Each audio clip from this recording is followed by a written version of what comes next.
안녕하세요. 주식의 소리의 애솔입니다. 네, RP바이오와 WCP의 1일차 마감 상황 간단히 한번 보려고요.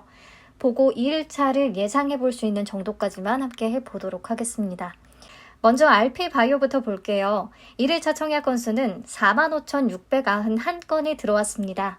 엄청 뜨거운 정도는 아니었어요. 증거금은 1,104억 원 정도가 유입이 됐고요. 그럼 이게 어느 정도냐면 최근 공모주들 중에서 완전히 세비캠이나 성일하이텍 같은 종목들은 제외하고 비교해서 봤을 때 대성하이텍, 코난테크놀로지하고 딱 비슷한 수준입니다. 어제 제가 수요 예측 결과를 얘기하면서 조건이 비슷한 공모주로 꼽았던 게 대성하이텍과 코난테크놀로지였는데요. 딱 그 친구들하고 비슷한 정도였다라고 생각을 하시면 될 것 같아요. 청약 건수는 대성하이텍, 코난테크놀로지보다 10,000건 정도가 더 많은데 1일차 증거금 규모는 셋 중에서 가장 낮아요. 아무래도 낮은 청약 한도가 영향을 미쳤을 거라고 생각을 합니다. 자, 그럼 1일차 데이터를 토대로 해서 2일차 예상을 해보죠. 먼저 청약 건수는 얼마나 증가할까?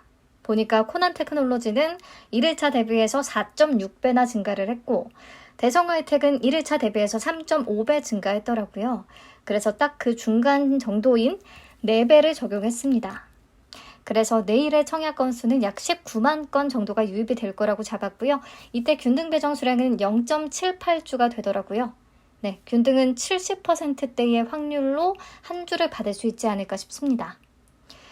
네, 그럼 청약 증거금은 얼마나 유입이 될지 다시 생각해 보겠습니다. 어제 얘기했던 것처럼 대성하이텍과 코난테크놀로지가 좋은 비교 대상이 되겠죠. 1일차 청약 건수가 가장 비슷하게 들어왔고 조건들도 가장 비슷하기 때문에. 그러면 단순하게 생각을 했을 때 같은 증권사에서 청약이 진행됐던 코난테크놀로지보다 100% 등급 기준의 청약 한도가 2분의 1 수준으로 낮으니까 총 증거금도 코난테크놀로지의 2분의 1 정도가 아닐까라고 생각을 해볼 수가 있겠죠.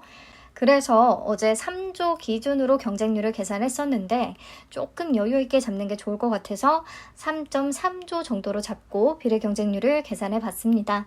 그러면 3,385대 1 정도가 되거든요. 비례 한 주를 안정적으로 받기 위해 3,500주를 청약한다고 하면 청약 증거금은 2,275만 원이 되겠습니다. 내일 경쟁률 추이를 보면서 다시 체크를 해드릴게요. 우선 3,385대 1을 가정하고 546입 적용 주식수를 계산해 보면 이렇게 나옵니다. 비례 한 주는 2,500주, 비례 두 주는 5,500주, 비례 세 주는 9,000주. 만약 한 투의 온라인 등급이신 분들이 5,000주를 풀청약한다고 하면 아슬아슬하게 비례 두 주까지는 못 받을 것 같아요. 비례 한 주밖에 챙기지 못할 듯 합니다. 한 투의 100% 우대 등급이신 분들은 풀청약 시에 비례 3주까지 예상이 되고요. 자, 그렇다면 한 투 온라인 등급의 경우 비례까지 청약하는 게 의미가 있을지 한번 살펴봅시다.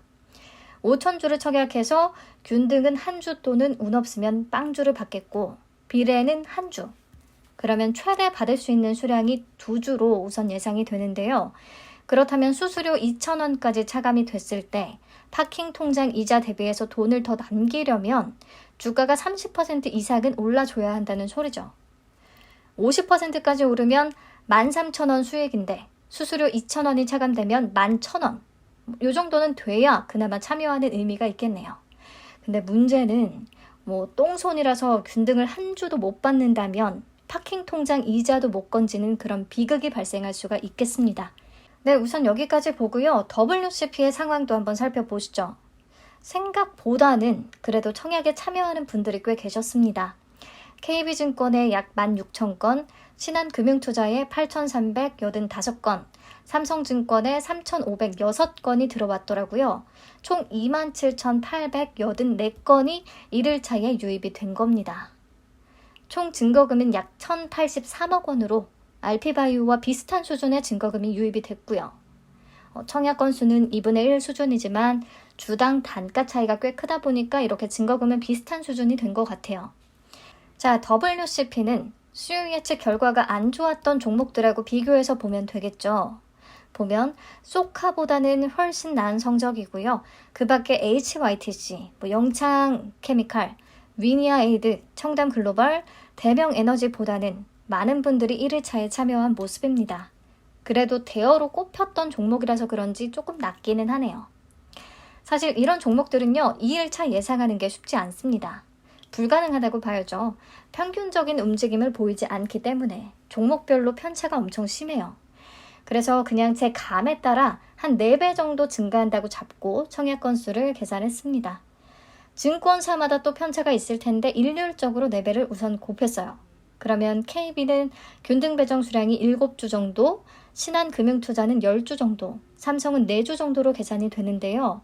우선 균등만 참여해도 적게는 4주에서 많게는 10주까지도 받을 수가 있겠다 생각하시면 될 것 같습니다. 적게 받고 싶다면 삼성증권에 청약을 하고 많이 받고 싶다면 신한금융투자에 청약을 하시면 될 것 같아요. KB증권은 그 이벤트 때문에 신한보다는 KB를 많이들 선택하시는 것 같습니다.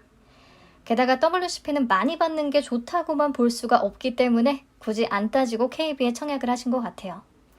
네, 청약 증거금은요, 내일 오후 2시 이후에 증권사별 예상 경쟁률을 계산해서 말씀을 드리도록 하겠습니다.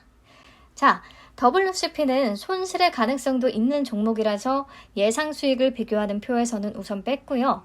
RP바이오와 하나플러스 제3호 스펙 어디에 청약을 하는 게 더 나을지 한번 계산을 해봤습니다. RP바이오 5,000주를 청약할 자금으로 동일하게 하나스펙 3호에 청약을 한다고 했을 때 저는 스펙은 균등은 42주 정도, 비례는 53주 정도를 받을 수 있을 것으로 예상을 했거든요.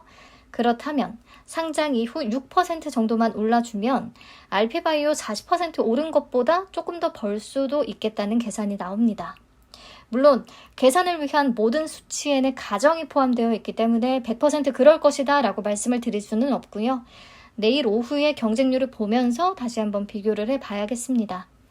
우선 RP바이오의 한국투자증권 등급이 온라인 등급이신 분들은 하나플러스 제3호 스펙을 대안으로도 생각을 해볼 수 있겠다라는 말씀을 드리면서 이번 영상 마치도록 하겠습니다. 내일도 같이 청약 잘 마무리 해볼게요. 오늘 고생 많으셨어요. 맛있는 저녁 식사 든든히 하시고 내일 다시 만나요.